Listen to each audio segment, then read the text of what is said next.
ISKCON Mecheda Jagannath মন্দির।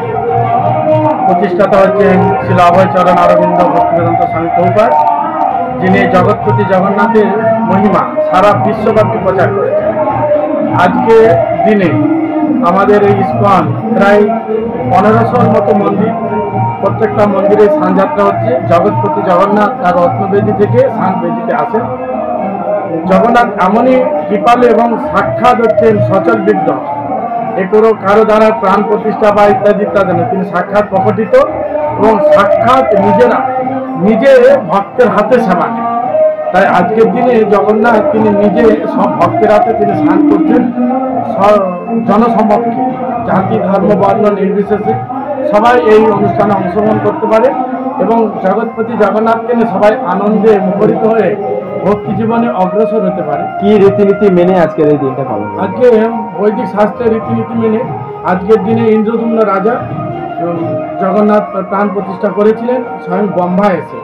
সেই রীতি মেনে আজও অবধি, আজ থেকে যে 5000 বছর আগে চলেছে, এখনো সেই রীতি মেনে ভক্তরা সেই স্নানযাত্রা করে। কি কি উপকরণ দিয়ে জগন্নাথ দধি, দুগ্ধ, ঘিত, মধু, মিশ্রির জল, বিভিন্ন রকম ফলের জুস দিয়ে, ডাবের জল দিয়ে, ভক্তের যা মনোবাসনা তাই দিয়ে ভগবানকে স্নান করা। আজকে মেছেদা ইস্কন মন্দিরে ভক্তদের ভিড় কেমন লক্ষ্য করছে? আমরা তো আশা করছিলাম হয়তো 3 থেকে 4000 হবে, তার অধিক ভক্ত এসেছে। 1টার সময় স্নান সমাপ্ত হওয়ার কথা, কিন্তু এখনো এত ভক্ত আমরা বুঝতে পারছি না কটায় শেষ হবে। সারাদিন ধরে কি কি কর্মসূচি রয়েছে? সকাল থেকে মঙ্গল আরতি, জপ ক্লাস, গুরু পূজা, ভজন কীর্তন, জগন্নাথ লীলামৃত আস্বাদন হয়েছে।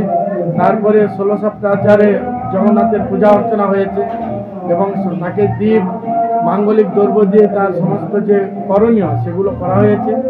তারপরে 108 কলস দিয়ে তাকে সুগন্ধি জল দিয়ে স্নান করানো হয়েছে। তারপরে ফলের জুস ইত্যাদি ইত্যাদি। আজকে তো ঠাকুর ঘরে ঢুকে যাবে।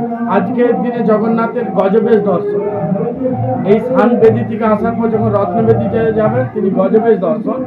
কেননা দক্ষিণ ভারতের এক ভক্ত গণেশের উপাসক ছিলেন, তিনি পুরীতে এসে তার প্রভুকে না দর্শন করতে পেরে তিনি মনের দুঃখে চলে যাচ্ছিলেন। তাই পান্ডার হাত দিয়ে তাকে আবার ডাক পাঠিয়েছেন, এসে দেখছেন জগন্নাথ আর সেই রূপ নেই, তিনি গজপতি রূপে বসে আছেন। তাই তিনি সেদিনে বুঝেছেন যে যেই জগন্নাথ সেই হচ্ছেন গজপতি। তাই আজকে গজপতি বেশ, আগামীকাল থেকে অনবর্ষ কাল, আজ 15 দিন জগন্নাথ আর দর্শন দেবে না।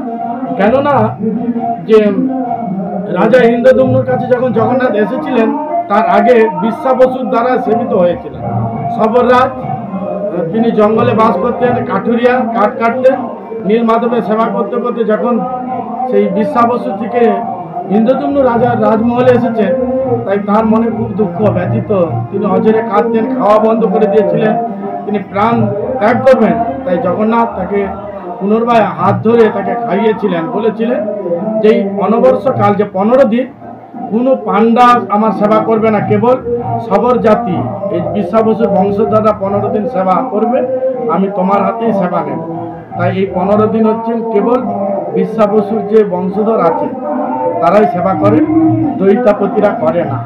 আগামীকাল থেকে কি ইস্কন মন্দির সাধারণ মানুষের জন্য খোলা থাকবে? হ্যাঁ, মন্দির সবসময় খোলা থাকবে, গৌরনীতায় রাধা মাধবের সেবা চলবে, কিন্তু জগন্নাথ দর্শন একদম রথের ঠিক আগে 26 তারিখ, 27 তারিখ রথ, 26 তারিখে নেত্র উৎসব হবে। জগন্নাথ যেটা চলতি ভাষায় বলা জ্বর হয়েছে, তাই জ্বর অবস্থা হয়ে উঠেছে, একটু চোখ খুলবে সেরকম নেত্র উৎসব রথের পূর্ণ লগ্নে 26 তারিখ। ভক্তদের কিভাবে বার্তা দিবেন? ভক্তদের বার্তা দিচ্ছি যে জাতি ধর্ম বর্ণ নির্বিশেষে সবাই এই জগন্নাথের কৃপা মহিমা, এ কোনো হিন্দু নয়, কোনো মুসলমান নয়, কোনো খ্রিস্টান নয়, জগৎপতি জগন্নাথ সবার। তাই রথাগ্যে জগন্নাথ দর্শন করলে তার আর এই মাতৃজঠরে পুনর্জন্ম হবে না, তাকে জন্ম মৃত্যু চক্রে আবার ফিরে আসতে হবে না, তাকে তীর্থার যে কেস, আমরা যে এত কষ্ট যন্ত্রণা জর্জরিত হয়েছি, মানসিক ভারসাম্য হারিয়ে আমরা মানসিক রোগী হয়ে যাচ্ছি, জগন্নাথকে দর্শন করলে সব দুঃখের নিরসন হবে, একমাত্র রথাগ্যে জগন্নাথকে দর্শন।